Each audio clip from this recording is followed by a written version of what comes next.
First, the pundits scoffed at the notion that Donald Trump would run for president. He is obviously never going to be the Republican nominee for president, and he is obviously never going to be a candidate for president. Not quite so obvious. Then the commentators scoffed at his chances in the 2016 race, but so far the billionaire has stunned some of the self-styled experts. I sat down with him at his Trump Tower office in New York. Donald Trump, welcome.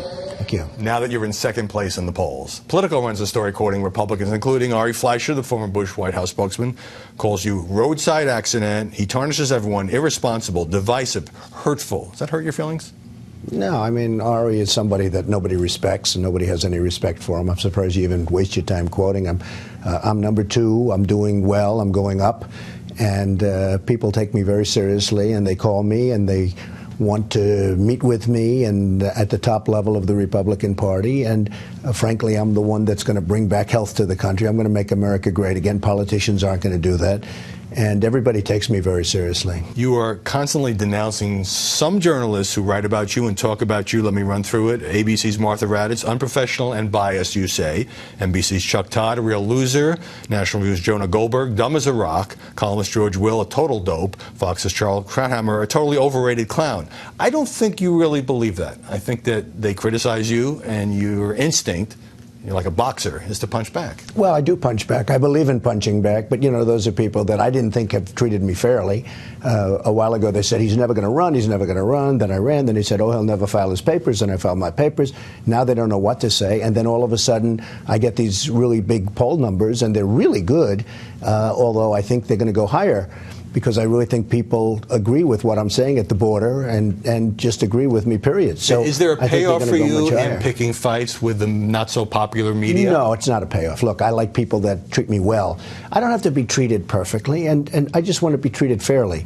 They were unfair. They don't call me. They don't mention anything. Martha Raddatz was acting like, oh, this must be a mistake. It must be a mistake. You know, I built a massive company. I've had #1 bestsellers. I've had The Art of the Deal, which is just about the biggest business book of all time. I had tremendous success on television with The Apprentice. I went to the Wharton School of Finance, and I was a really good student, and it's one of the hardest schools in the world to get into. And then they treat it like, you know, like, why is he here?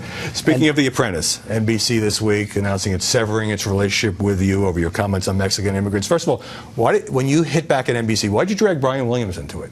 Well, I think that, you know, they protect Brian Williams, and he went around lying and telling things that weren't so, and I think probably he shouldn't be on, but, you know, that's up to him. I actually think he shouldn't have done it, to be honest. I think he should have gone someplace else, but it was just something that I thought was appropriate. You know, you could bring up other names, too. With Does NBC. it tarnish you a bit that this network that you partnered with so successfully over the years now says, you know, it's preserving its dignity by not wanting to do business with you anymore? Well, they were very unhappy because we had a great season last season with The Apprentice. They had, I think, a 2.4 rating. Was reported we did very, very well. And they were very unhappy when I ran, because when you run, you're not allowed to, as you know, do a show. Right, of course not. So they were not happy with me, I will tell you that. And then when they saw the last week or two, the poll numbers so strong, you know, they figured, well, I'd run, I'd get out fast and still do the show. When they saw my poll numbers, one of them actually called me and said, wow, you're not getting out anytime soon, are you? And, you know, they renewed The Apprentice. Right. This was renewed, and they thought I'd do it. And I can't do that. I want to make the country great again. I can't do that if I'm doing The Apprentice. So they were not thrilled with me. On the Mexican comments, why not say, maybe I went too far, poor choice of words, or even, I'm sorry? I don't have to say that. Look, the Mexican border is a sieve. People are pouring through our country, into our country. We don't know who they are, where they are. They come from all over the world, not Mexican. I employ thousands of Mexicans. I've employed over the years many thousands of Mexicans. Right. I love the Mexican people. They're fantastic, and everybody knows that. But in terms of the border, it's a disgrace. Either we have a border or we don't have a country. You know, you can't have a country without borders. And people are coming in, and some of those people, and I read it even yesterday, there was a huge article about the tremendous crime that's taking place. It's like a crime wave. It's one of the most dangerous places on earth.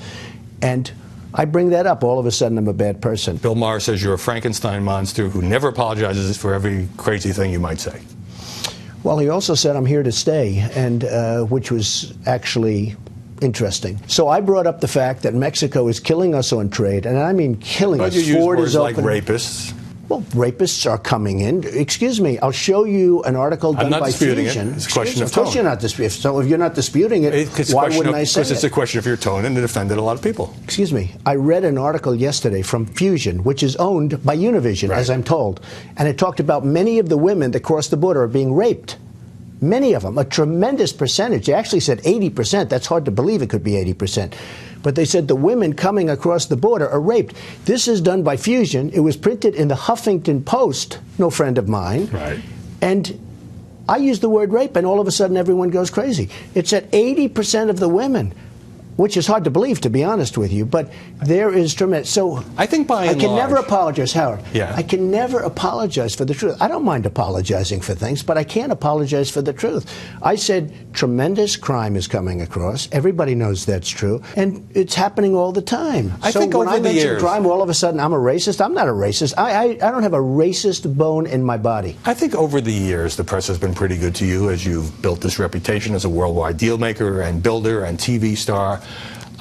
I wonder, though, if you're used to the extra kind of intense scrutiny that comes with being a presidential candidate. I think I am. I Yeah. mean, I've been out here for a long time doing this. What about when people start writing stories about your business background and say, and I know you say you've used the law to reduce your corporate debt, say, well, Trump's casino unit declared bankruptcy several times. So let me just tell you about that. I made a fortune in Atlantic City. I did fantastically. I left about 7 years ago. And I used the laws just like Leon Black, just like Carl Icahn, just like Henry Kravis, just like Warren Buffett, just like everyone else. But when I use the laws, you're talking about the bankruptcy laws, I use them to my advantage.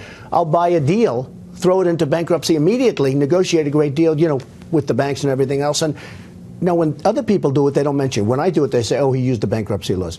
So I used the laws. I did great job. I did a great job. I made a fortune in Atlantic City, but I left, and actually the financial media gave me great credit for timing because I left Atlantic City 7 years ago. More now of my interview with Donald Trump, beginning with why he hasn't been more critical of a highly controversial Supreme Court decision.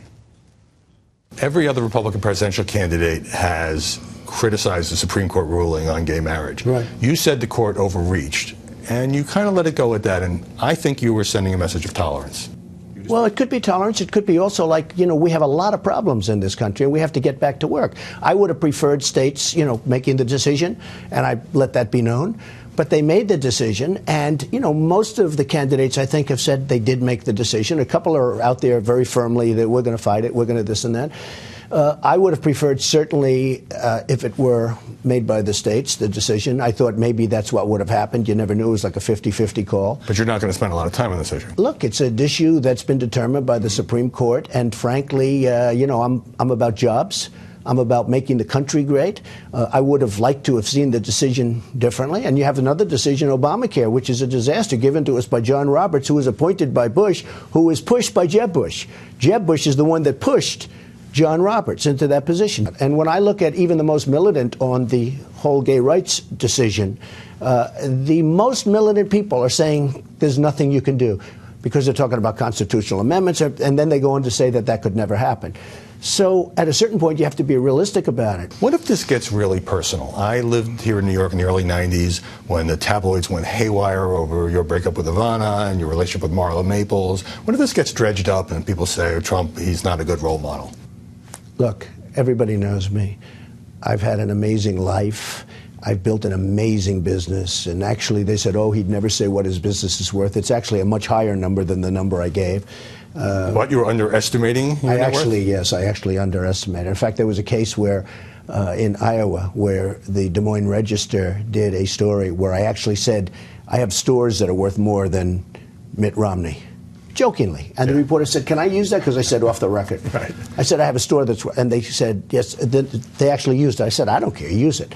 So the next day, they do a story that, oh, Trump exaggerated because they said, well, then they went out and did a value on the store, and the value in the store was many times. It was the Gucci store downstairs. But when you run for president, you're and judged they on actually more than... apologized to me, which was sort of an interesting. When you run for president, everything is fair game. You're judged on more than just your net worth or your business success. I agree, but I will say this. What this country needs, and I think the reason I am doing well, because I know how to make things better. I know how to make things work. That's what I do. I've taken businesses that are a disaster and I've made them work. and I'll use laws and I'll use all sorts of things, but whatever it takes, I make them work. I make things better, whether it's the Woolman skating rink in Central Park, which was a disaster, and I made it phenomenal, or whether it's the golf course in the Bronx that's been under construction perhaps for 31 years. Nobody even knows when it started. And I took it over and got it done almost immediately. And Jack Nicklaus, the great Jack Nicklaus, said maybe without Trump it would have never been built.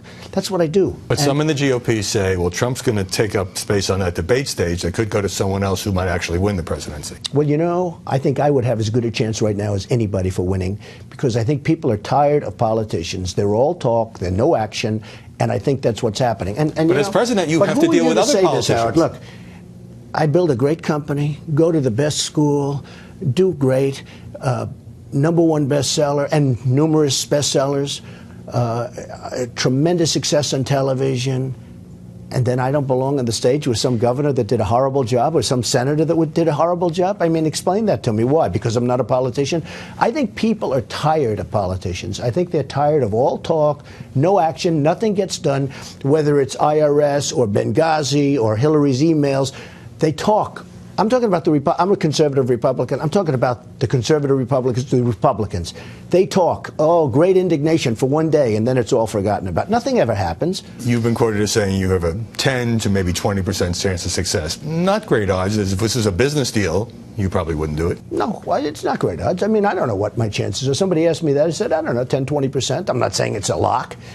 But I have something that works. I have the expression, well, I'm going to make our country great again. I'm going to make America great again. I'm going to do something. I'm going to create jobs. I'm going to take jobs back from China. I'm going to take jobs back from Mexico. By the way, Mexico's the new China. Mexico is killing us. What are we doing? We're losing our base. Our GNP think of it, it's less than zero. That means we're getting smaller. And all these other countries are growing like weeds. So presidents don't run the economy. You know that. Oh, I think a president has a lot to do with the economy. Absolutely. I mean, the trade deals, this new trade pact is a disaster. The president has everything to do with the economy. He also has to deal with Congress and also has to deal with other heads of state. And that's part of being a leader. You have to get him to do what you want him to do. Donald Trump, thanks very much for sitting down with us here in Trump Tower. Thank you.